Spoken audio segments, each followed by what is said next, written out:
প্রধানমন্ত্রী তারেক রহমানকে নিয়ে কুরুচিপূর্ণ মন্তব্যকারী কে এই রাশেদ প্রধান? রাশেদ প্রধান বাংলাদেশের একজন রাজনীতিবিদ এবং জাতীয় গণতান্ত্রিক পার্টি জাগপার বর্তমান সহসভাপতি।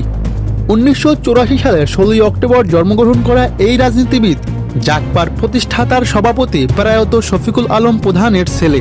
ঢাকার ল্যাবরেটরি স্কুল থেকে এসএসসি এবং আইডিয়াল কলেজ থেকে এইচএসসি সম্পন্ন করেন রাশেদ প্রধান। পরবর্তীতে তিনি মালয়েশিয়ার একটি স্বনামধন্য ইউনিভার্সিটি থেকে উচ্চশিক্ষা গ্রহণ করেন। সম্প্রতি তিনি প্রধানমন্ত্রী তারেক রহমানকে নিয়ে বিভিন্ন বিতর্কিত বক্তব্যের কারণে সোশ্যাল মিডিয়ায় আলোচনায় রয়েছেন। এদিকে বিএনপির নেতাকর্মীরা বলছেন রাজনৈতিক শিষ্টাচার অমান্য করেছেন রাশেদ প্রধান। কেউ কেউ বলছেন উচ্চশিক্ষার জ্ঞান রাশেদের জীবনকে আলোকিত করতে পারেনি। অনেক বিএনপি নেতারা দাবি করছেন নির্বাচনের আগেও তিনি বেশ কয়েকবার তারেক রহমানকে নিয়ে ব্যঙ্গাত্মক বক্তব্য দিলেও এইবার সব সীমা অতিক্রম করেছেন রাশেদ প্রধান।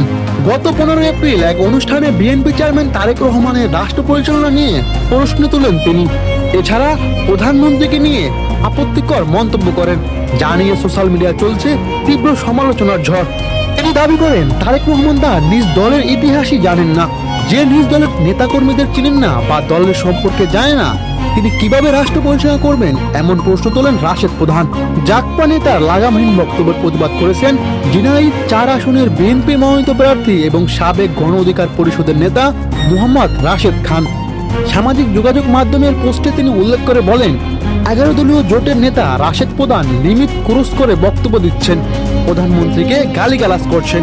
এখন যদি ছাত্রদল কিংবা যুবদল তার এই লাগামহীন বক্তব্যের জবাব দেয়, তার কাছে কি এটা ভালো লাগবে? রাশেদ খান ব্যতীত সাধারণ মানুষ তার এই কুরুচিপূর্ণ বক্তব্যের নিন্দা জানিয়েছেন। তবে রাজনৈতিক বিশ্লেষকরা বলছেন ভিন্ন কথা। বিএনপি থেকে কোনো আসন না পাওয়ায় ক্ষোভ থেকে রাশেদ প্রধান এমন ব্যঙ্গাত্মক বা আক্রমণাত্মক বক্তব্য দিচ্ছেন। আসলে কি তাই? আপনার মতামত জানিয়ে দিন কমেন্টে।